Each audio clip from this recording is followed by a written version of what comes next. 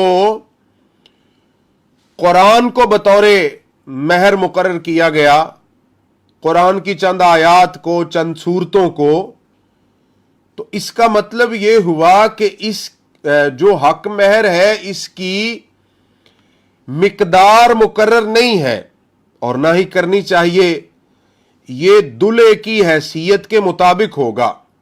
شرعی جو حق مہر ہوتا ہے نا وہ کیا ہے کہ اگر دلہا 20,000 کمانے والا ہے تو اس کی طاقت کے مطابق ہوگا، اگر 20 لاکھ کمانے والا ہے تو اس کی طاقت کے مطابق ہوگا۔ لیکن شریعت میں سب سے افضل یہ ہے کہ حق مہر جو ہے یہ آسان ہو، یعنی بہت زیادہ نہ ہو، کیونکہ جب حق مہر بہت زیادہ ہوں گے پھر یہ لوگوں کے اوپر بوجھ ہوگا، اور جب لوگوں کے اوپر بوجھ ہوگا تو اس کی وجہ سے پھر نکاح مشکل ہو جائے گا۔ تو ہمیں ہر اس کام سے اجتناب کرنا ہوگا جس سے نکاح مشکل ہو، کیونکہ جس معاشرے میں نکاح مشکل ہوگا اس معاشرے میں زنا آسان ہوگا۔ بہت سارے مسلمان جو بالغ بھی ہیں، عاقل بھی ہیں، اور عمریں بہت زیادہ ہو چکی لیکن نکاح نہیں کر رہے، کیا یہ شریعت کی مخالفت نہیں ہے؟ تو اس لیے ہمیں چاہیے کہ شریعت نے ہمیں ترغیب دلائی ہے کہ جلد از جلد جب ہم شادی کے قابل ہوں تو نکاح کریں اور اس کو آسان بنائیں۔ اس کے بعد ایجاب و قبول ہے۔ ایجاب و قبول کا مطلب کیا ہے؟ اس کی مثال صحیح بخاری حدیث نمبر 50-29 میں ہے۔ اللہ کے نبی صلی اللہ علیہ وسلم نے ایجاب و قبول کرواتے ہوئے فرمایا، فقد زوجتکہا بما معک من القرآن، کہ آپ نے کہا کہ میں جو تجھے قرآن یاد ہے، جو تو نے اپنی بیوی کو یاد کروانا ہے، جو بطور مہر مقرر کیا ہے، اس کے بدلے میں تیری اس کے ساتھ شادی کر رہا ہوں۔ یعنی گواہوں کی موجودگی میں، ولی کی موجودگی میں دلہے سے اقرار کروایا جائے گا شادی کا، اور وہ اس کو قبول کرے گا۔ اس کو ایجاب و قبول کہتے ہیں، اور یہ نکاح کا رکن ہے، اس کے بغیر نکاح نہیں ہے۔ اور ایسے ہی جب نکاح ہو رہا ہو، جسے عقد نکاح بولتے ہیں، اس وقت خطبہ مسنونہ پڑھنا بطور برکت، یہ بھی ہمیں پڑھنا چاہیے، کیونکہ یہ سنت ہے اور برکت کے لیے ہم پڑھتے ہیں، اللہ تعالیٰ اس نے۔ اب ایک اور چیز ہے کہ کیا اس جدید دور میں ٹیلی فون کے اوپر بھی نکاح ہو سکتا ہے؟ تو اس بارے میں علماء کا یہی فتویٰ ہے، مثلا ابن باز رحمہ اللہ اور دیگر جو علماء ہیں، کہ اگر نکاح کی ساری شرائط پوری ہیں تو پھر موبائل فون کے اوپر ایجاب و قبول اور موبائل فون کے اوپر آن لائن نکاح ہم کر سکتے ہیں، اس میں کوئی حرج نہیں ہے۔ اگر اس میں شرائط پوری نہیں ہے تو پھر چونکہ ویسے بھی نہیں ہو سکتا، اور موبائل فون پہ تو بالاولیٰ نہیں ہو سکتا۔ اب جب ہم نکاح کرتے ہیں، ایجاب و قبول کرتے ہیں، پھر اس کے بعد اللہ کے نبی صلی اللہ علیہ وسلم نے دعا دی ہے۔ آپ کو پتہ چلتا کسی کا نکاح ہوا ہے، سنن نبی داؤد حدیث نمبر 21-30 میں آپ دعا دیتے، بارک اللہ لک و بارک علیک و جمع بینکما فی خیر، کہ اللہ تجھے برکت دے، تجھ پر برکت کرے، اور اللہ تم دونوں کو خیر پر جمع کر دے۔ یہ دعا ہے دولہے کو دینے کے لیے۔ اب ہمارے ہاں جب نکاح ہوتا ہے اس کے بعد اجتماعی دعا سارے کرتے ہیں، وہ سنت سے ثابت نہیں ہے۔ کیوں؟ اس لیے کہ اللہ کے نبی صلی اللہ علیہ وسلم جب نکاح ہو رہا ہے تو جس کا نکاح ہوا ہے اس کو دعا دے رہے ہیں، وہ دعا بھی ثابت ہے، وہ الفاظ بھی ثابت ہیں۔ تو جب ہم اس دعا کو اور ان الفاظ کو چھوڑ کر ایک ایسا طریقہ اختیار کریں گے جو شریعت میں رسول اللہ صلی اللہ علیہ وسلم، صحابہ، تابعین سے ثابت نہیں ہے، تو اس کا مطلب ہے وہ پھر ہم دین میں ایک نیا طریقہ کر رہے ہیں، اور تقریباً یہ لوگ کر رہے ہیں۔ کیوں کر رہے ہیں؟ کوئی دلیل نہیں ہے ان کے پاس۔ اور خصوصاً برے صغیر کے اندر جو نکاح کے بعد خشک کھجوریں تقسیم کی جاتی ہیں، لوگ اس کو سنت سمجھتے ہیں، جبکہ اس بارے میں جتنی احادیث ہیں وہ ساری کی ساری کوئی ضعیف ہیں، کوئی موضوع ہیں، کوئی بھی ان میں سے صحیح نہیں ہے۔ تو یہ وہ چیزیں ہیں جو ہم نے شریعت کو چھوڑ کر بس دیکھا دیکھی ہمارے معاشرے میں شروع ہو چکی ہیں، اور وہ ایسی شروع ہوئی ہیں کہ لوگ اس کے اوپر اتنے پکے ہو گئے ہیں کہ اب تو اگر یہ نہ کریں تو شاید لوگ عجیب سی نگاہوں سے دیکھتے ہیں اور آر محسوس کرتے ہیں۔ لیکن یہ بات یاد رکھیں، اسلام میں ہم کوئی بھی ایسا کام کریں جو رسول اللہ صلی اللہ علیہ وسلم کی سنت کے خلاف ہو اور شریعت میں نہ ہو، تو اس میں کبھی بھی خیر نہیں ہو سکتی، وہ شر ہی شر ہے اس میں۔ تو اس کے بعد ہمارے معاشرے کے اندر بارات کا جو تصور ہے، بارات کا مطلب یہ ہوتا ہے کہ لڑکے والے کچھ لوگ لے کے، کچھ لوگوں کا ہجوم لے کے لڑکی والوں کے گھر جاتے ہیں، اور لڑکی والے بھی اس موقع پہ اپنے رشتہ داروں کو دعوت دے کے ادھر بلاتے ہیں۔ تو اسلام میں نکاح کے موقع پر لڑکی کے گھر میں یہ جو دعوت کا انعقاد کیا گیا ہے، اس کا اسلام میں کوئی وجود نہیں ہے، کوئی تصور نہیں ہے۔ اسلام یہ کہتا ہے کہ لڑکا، اس کے گواہ وہ آئیں اور نکاح کر کے دلہن کو لے جائیں، بس اتنا ہی ہے۔ لیکن ہمارے اندر چونکہ ہم غیروں کے ساتھ رہ رہے ہیں، غیر مسلموں کے ساتھ، خصوصاً ہندوستان میں جتنے رسوم و رواج تھے شادیوں کے موقع پہ وہ سارے ہمارے اندر موجود ہیں۔ مہندی ہے، موسیقی کی محفلیں ہیں، جہیز کے مطالبے ہیں، لوگ بڑے بڑے مطالبے کرتے ہیں جہیز کے بعض ممالک کے اندر، کہ اس میں اتنی ڈیمانڈ ہے کہ بہت ساری بچیاں بیچاری اور بہت سارے والدین اپنی بیٹیوں کے رشتے نہیں کر پاتے، کیونکہ ان کے پاس اتنا پیسہ اور دولت نہیں ہے۔ اور آپ کو پتہ ہونا چاہیے، خصوصاً پاک و ہند کے اندر یہ جہیز کی جو ڈیمانڈ کی جاتی ہے لڑکے والوں کی طرف سے، اس میں بہت سارا مال و دولت بھی ہوتا ہے، حتیٰ کہ گاڑیوں تک ڈیمانڈ کی جاتی ہے، اور یہ اتنے برے رسوم و رواج ہیں کہ لوگ جیسے جیسے ڈیمانڈ کر رہے ہیں ویسے ویسے جو لڑکے والے ہیں ان کے ذہنوں میں یہ ایک بات پختہ ہو چکی ہے، وہ کہتے ہیں کہ باپ وہ ہمیں کیا دے گا، اس کے پاس نہ پیسہ ہے، نہ گاڑی ہے، نہ کچھ بھی نہیں ہے۔ حالانکہ شرعی طور پہ جو مکان کا بندوبست ہے یا اس کے اخراجات ہیں یا ادھر جتنی سہولیات ہیں، مثال کے طور پہ مکان میں کچن کے برتن ہیں یا کھانے پینے کے، سونے کے، اور جتنی بھی چیزیں، یہ تو خاوند کے ذمے ہے نا، وہ بیوی کو لا رہا ہے اور اس کے لیے وہ سارا بندوبست کرے۔ لیکن یہ جو جہیز والی ڈیمانڈ ہے اس میں یہ سب کچھ ڈال دیا گیا ہے کہ اے ٹو زی جتنی سہولیات ہیں لڑکے کے گھر میں ہوں گی۔ اب تو اس میں جیسے کہہ لیں بیڈ ہے، واشنگ ہے، ڈرائر ہے، اے سی ہے، پنکھے ہیں، اور جتنی سہولیات یہ ساری اس میں شامل ہیں، اور لوگ لے رہے ہیں۔ تو اس کا اسلام میں کوئی تصور نہیں ہے۔ اور پھر جو تقریب ہوتی ہے مہندی کی، اس میں موسیقی اور اس میں پیسے کا ضیاع، یہ ساری چیزیں اسلام قطعاً ایسی چیزوں کی اجازت نہیں دیتا، اور یہ اسی زمرے میں آتی ہیں ان المبذرین کانوا اخوان الشیاطین۔ یہ فضول خرچی ہے۔ اور فضول خرچی اسلام میں حرام ہے، اسلام اس کی اجازت نہیں دیتا۔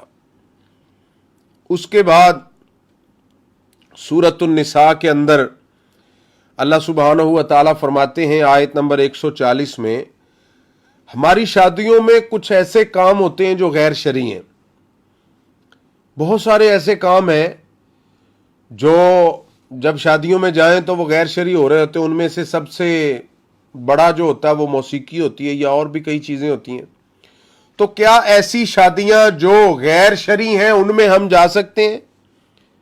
اللہ نے فرمایا فَلَا تَقُعُدُوا مَعَهُمْ حَتَّى يَخُوضُوا فِي حَدِيثٍ غَيْرِهِ، کہ جس مجلس میں شریعت کے ساتھ مذاق کیا جا رہا ہو، شریعت کی مخالفت ہو رہی ہو، ہمیں حکم نہیں ہے کہ ہم ان کے ساتھ بیٹھیں، ہمیں اس سے اجتناب کرنا چاہیے، کیونکہ ہمارا ایمان اور تقوی ہمیں اجازت ہی نہیں دیتا کہ ہم ایسی مجلسیں اٹینڈ کریں جن میں شریعت کی مخالفت ہو رہی ہے۔ جیسے عام رواج ہے، وہ بارات لے کے آ رہے ہیں اور پھر ادھر سٹیج لگایا جاتا ہے، اس کے اوپر بے پردگی ہے، باریک لباس ہے، عورتیں بے پردہ ہیں اور مخلوط مرد و زن ادھر پھر رہے ہیں اور تصویریں اتاری جا رہی ہیں۔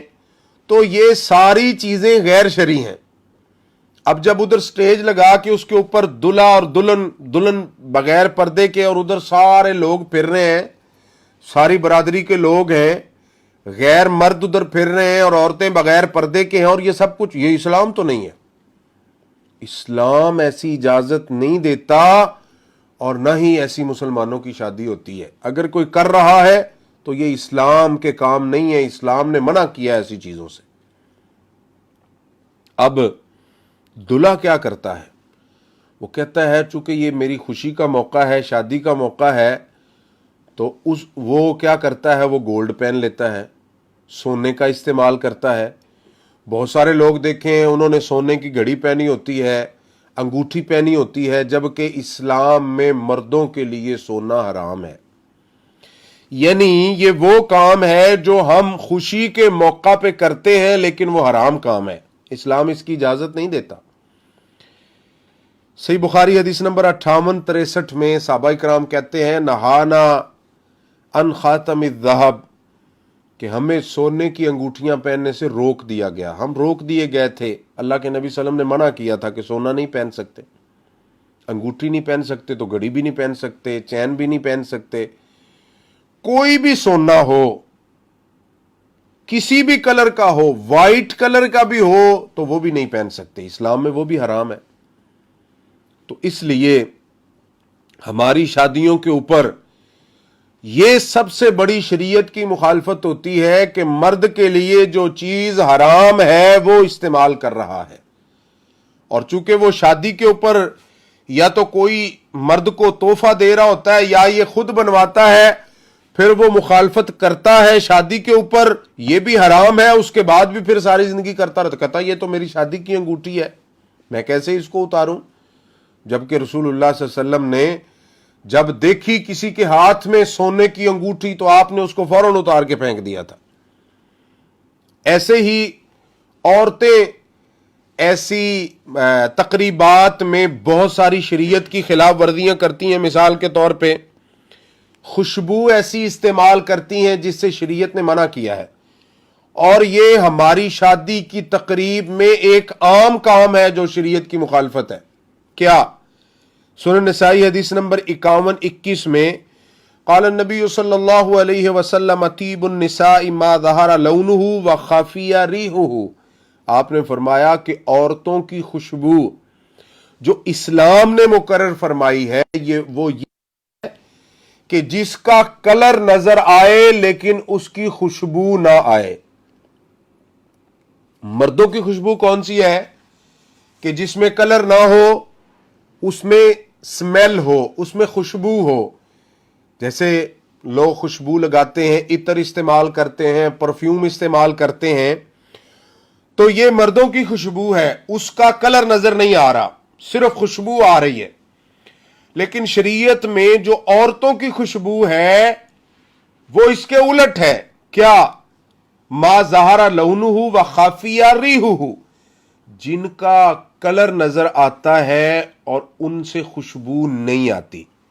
اب جو عورتیں شادی کی تقریبات میں پرفیوم لگاتی ہیں، ایسی خوشبو استعمال کرتی ہیں کہ جس کی سمیل دور دور تک جا رہی ہے، تو یہ شرعاً حرام ہے، یہ جائز نہیں ہے۔ اور ہماری شادی کی تقریبات میں یہ کام تو عام ہو رہے ہیں، لیکن یہ شرعاً جائز نہیں ہے، اللہ کے رسول صلی اللہ علیہ وسلم نے اس سے منع فرمایا ہے۔ اس کے بعد ولیمہ ہے۔ ولیمہ اس دعوت کو کہتے ہیں کہ جب شادی ہو اور رخصتی ہو جائے تو میاں بیوی آپس میں ملیں، اور پھر اس کے بعد دوسرے دن جو تقریب کی جاتی ہے کھانے کی دعوت، اس کو ولیمہ بولتے ہیں۔ صحیح بخاری حدیث نمبر 5167، قال نبی صلی اللہ علیہ وسلم اولم ولو بشات، آپ نے فرمایا کہ ولیمہ کرو اگرچہ ایک بکری ہی کیوں نہ ہو، یعنی ایک بکری کا بھی ولیمہ ہو سکتا ہے۔ اب کیا ایسا ہے کہ ہم بکری ہی ولیمے میں کریں گے؟ نہیں، ایسا نہیں ہے۔ ہم سنن نبی داؤد حدیث نمبر 3744 میں ہم کھجور سے بھی ولیمہ کر سکتے ہیں، ستو سے بھی ولیمہ کر سکتے ہیں، اس کے علاوہ پنیر ہے، کوئی بھی چیز ہمارے پاس ہے، ہم کچھ بھی جو آسانی سے بنا سکتے ہیں۔ اور یہ کوئی ضروری نہیں ہے کہ ولیمے کی دعوت میں سینکڑوں اور ہزاروں کی تعداد میں لوگ آئیں، نہیں، ولیمے کی دعوت جتنے آسانی سے آپ لے سکتے۔ اچھا، یہ بھی سنت ہے کہ اگر دلہے کے پاس اتنی طاقت نہیں ہے کہ وہ خود اس کے اخراجات اٹھا سکے، تو سارے مسلمان مل کے اس کا تعاون کر کے ولیمہ کر سکتے ہیں۔ کیسے کہ کوئی اگر اس نے 50 لوگوں کا بندوبست کیا ہے تو کوئی مسلمان اس میں 100 روٹی دے دے، کہ 100 روٹی میں لے کے آؤں گا، کوئی اس میں سالن دے دے، کوئی اس میں کوئی چیز دے دے، تو اس میں کوئی حرج نہیں ہے۔ اب ایک جو بہت بڑی بری چیز ہمارے ولیمے کے اوپر ہوتی ہے وہ کیا ہے؟ صحیح بخاری حدیث نمبر 5177، شر الطعام طعام الولیمہ یدعى لها الاغنیاء ویترک الفقراء، کہ سب سے برا ولیمہ اور سب سے برا ولیمے کا کھانا جس میں شر ہی شر ہے، یہ وہ ہے کہ جس ولیمے کی دعوت میں صرف اغنیاء کو بلایا جائے، مالدار اور بڑے بڑے لوگوں کو بلایا جائے، اور جو غرباء ہیں، جو فقراء ہیں، جو مساکین ہیں، ان کو دعوت نہ دی جائے۔ یہ بہت بری دعوت ہے، یہ برا ولیمہ ہے۔ اب امیر ترین لوگوں کو کیوں بلایا جاتا ہے؟ اغنیاء کو کیوں بلایا جاتا ہے؟ کیونکہ ہمارے اندر ایک بہت بری رسم ہے نیوتا لینے کی۔ کوئی اس کو سلامی کا نام دے رہے ہیں، کوئی اس کو نیوتا بولتے ہیں۔ وہ کیا ہے کہ جب آپ کسی کی دعوت پہ گئے، دعوت ولیمہ پہ یا اس کی شادی پہ، تو آپ نے اس کو 5000 دیے۔ 5000 دینے کے بعد لکھ لیے کہ میں نے اس کی شادی پہ 5 دیے ہیں، اب اس نے بھی لکھے ہوئے ہیں کہ ہمیں 5 دے کے گیا ہے۔ پھر جب آپ اس کو بلائیں گے تو وہ آپ کو 10 دے کے جائے گا۔ یہ کیا ہے؟ یہ ہے اضعاف مضاعفہ، اس کو ربا بولتے ہیں نا، دگنا کر کے واپس کرنا۔ اور ہم نے تو دیکھا ہے کہ کسی نے 5 دیا ہے، دوسرا اس کی شادی پہ نہیں آتا تو وہ کہتا بھائی وہ میرا 5 تو واپس کر دو، اور اگر دوسرا اس کی شادی پہ آیا اور اس نے 5 کا 5 دیا تو وہ ناراض ہو جاتا، کہتا تم نے 5 دیا ہے، اضافی تو مجھے دیے ہی نہیں ہے۔ اب یہ شکل کیا بن رہی ہے؟ ایک تو یہ ہندوؤں کی رسم ہے، دوسرا یہ قرض کی شکل بھی بن رہی ہے اور سود کی بھی بن رہی ہے۔ اور آپ کو پتا ہے کہ سود ایسی لعنت ہے جس کے بارے میں قرآن میں اللہ تعالیٰ فرماتے ہیں یا ایھا الذین آمنوا اتقوا اللہ وذروا ما بقی من الربا ان کنتم مؤمنین، کہ اگر مومن ہو تو پھر سود کو چھوڑ دو۔ فَإِن لَّمْ تَفْعَلُوا فَأْذَنُوا بِحَرْبٍ مِّنَ اللَّهِ وَرَسُولِهِ کہ اگر نہیں چھوڑتے تو پھر اللہ اور اس کے رسول کے ساتھ جنگ کے لیے تیار ہو جاؤ. یعنی کہ جب ایک 5 دیتا ہے دوسرا اس کو 5 ہی واپس کرے تو وہ ناراض ہے، وہ کہتا تم نے تو پورے کر دیے.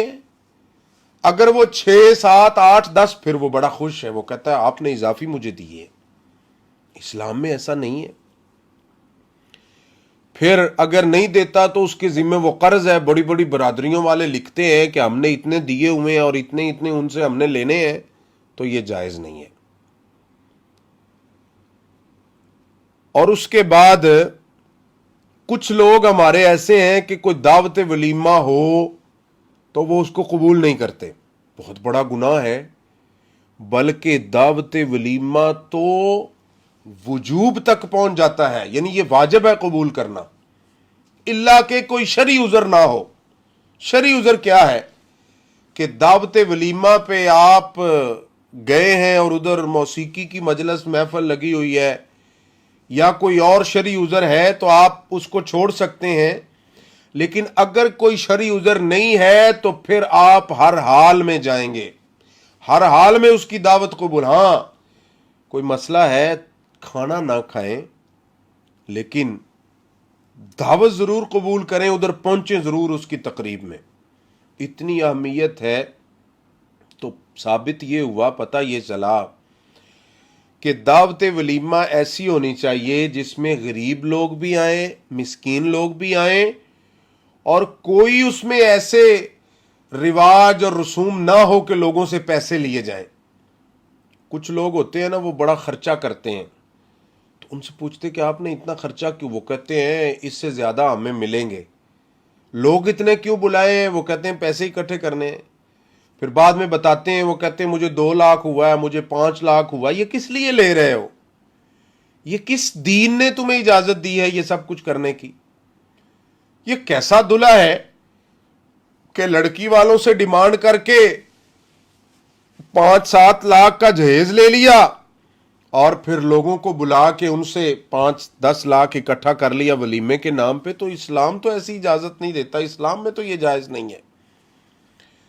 تو اللہ کے نبی صلی اللہ علیہ وسلم کی حدیث ہے، صحیح بخاری حدیث نمبر 5173.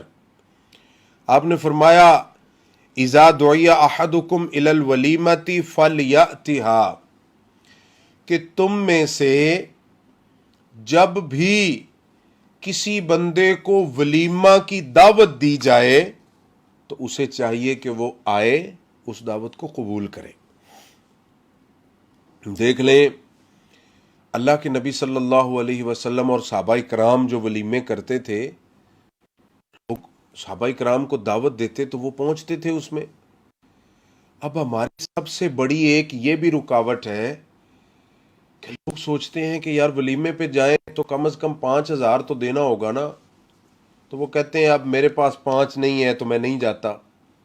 تو اس کا مطلب ہے ہم نے مشکل کر دیا ہے اس دعوت کو. اب بالفرض اگر آپ اس رسم کے اوپر چل پڑے ہیں تو کچھ ایسے لوگ ہیں جو فقراء کے زمرے میں آتے ہیں، مساکین ہیں، آپ نے ان کو دعوت تو دے دی کہ آپ نے سنا تھا کہ ولیمے کی دعوت ایسی ہونی چاہیے کہ جس میں غریب بھی ہوں امیر بھی ہوں. اب جب اس کو دعوت دیں گے وہ آئے گا اور آگے دیکھا کہ لوگ بیٹھے ہوئے ہیں اور وہ پیسے لے رہے ہیں تو وہ بیچارہ دل میں کیا سوچے گا؟ وہ تو پریشان ہوگا. اب اس کے ذہن میں 2 ہی چیزیں آئیں گی.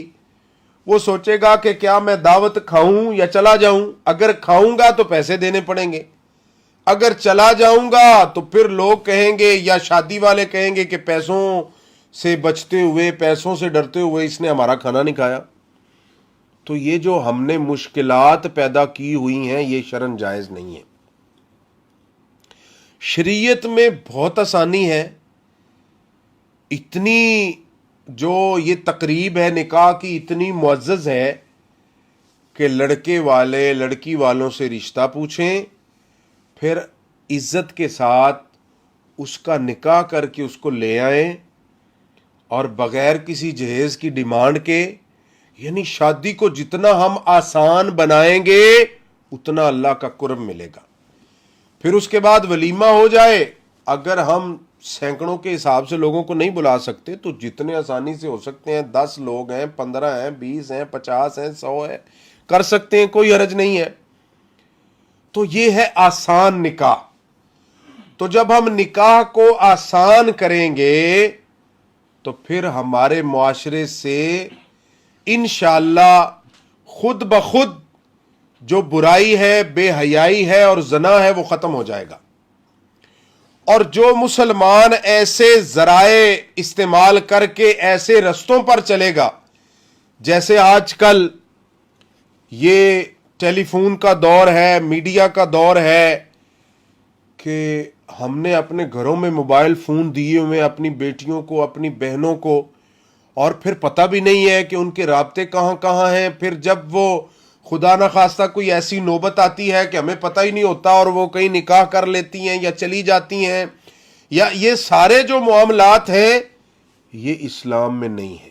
اور آپ کو پتہ ہے کہ اسلام سے پہلے جو نکاح کے معاملات تھے، شادی کے دو جوڑے جب آپس میں ملتے تو کتنے غلط تھے۔ ایک عورت، حضرت عائشہ سے جو صحیح حدیث ہے، ایک عورت کئی مردوں سے اپنا منہ کالا کرتی، اور پھر مختلف طریقے ہوتے تھے، لیکن اسلام نے کتنی عزت دی ہے عورت کو۔ اسلام نے عورت کو کتنی عزت دی کہ دلہا بڑے اچھے طریقے سے عورت کے والدین سے رشتہ پوچھ رہا ہے، پھر عزت کے ساتھ اس کو لے جا رہا ہے، پھر وہ بیوی بنی، پھر اس کے تمام حقوق پورے کر رہا ہے، پھر وہ ماں بنی، بیٹا اس کے حقوق پورے کر رہا ہے، بہن بنی، بھائی اس کے حقوق پورے کر رہا ہے، بیٹی بنی تو باپ اس کے حقوق پورے کر رہا ہے۔ یعنی اسلام نے عورت کو کتنی عزت دی ہے۔ دنیا میں کوئی ایسا مذہب نہیں ہے جس نے عورت کو اتنی عزت دی ہو جتنی دین اسلام نے عورت کو عزت دی ہے۔ لیکن اب المیہ یہ ہے کہ ہمارے معاشرے میں عورتیں جب دیکھتی ہیں کہ غیر مسلم کی عورتیں تو بالکل آزاد ہیں، تو اب ہماری مسلمان عورتوں نے اسلام کو اپنے لیے بوجھ سمجھ لیا، اسلامی تعلیمات کو بوجھ سمجھ لیا، اسلامی جو طریقے ہیں شادی کے یا رہن سہن کے ان کو بوجھ سمجھ لیا۔ اب کیا ہوا؟ اس نے اپنا پردہ بھی اتار دیا، اپنا حیا بھی ختم کر دیا، اور جو مسلمانوں کی تہذیب تھی اس کو چھوڑ دیا۔ تو جب یہ کام اس نے کیا تو پھر وہ دن بدن شیطان کے پھندے میں پھنستی گئی، اور غیرت کا، ایمان کا، تقوی کا جنازہ نکل گیا۔ پھر کیا ہوا کہ آہستہ آہستہ بالکل دین سے دور ہو گئی، اس کی نسلیں بھی تباہ و برباد ہو گئی اور سب کچھ ختم ہو گیا۔ تو سامعین، جب ہم اپنے نکاح اور اپنی تقریبات دین اسلام کے مطابق کریں گے تو انشاءاللہ ہمارے نکاح میں برکت ہوگی، اور اسی میں ہی ہماری عزت ہے، اور اسی میں ہی اللہ سبحانہ و تعالیٰ کا قرب ہے۔ اللہ تعالیٰ ہمیں ان طریقوں کے مطابق اپنی تقریبات اور اپنی شادیاں اور اپنے نکاح کرنے کی توفیق عطا فرمائے۔ اللہ تعالیٰ ہم کو اس پر عمل کرنے کی توفیق دے۔ سبحان ربک رب العزت عما یصفون وسلام علی المرسلین والحمد للہ رب العالمین۔ والسلام علیکم ورحمۃ اللہ وبرکاتہ۔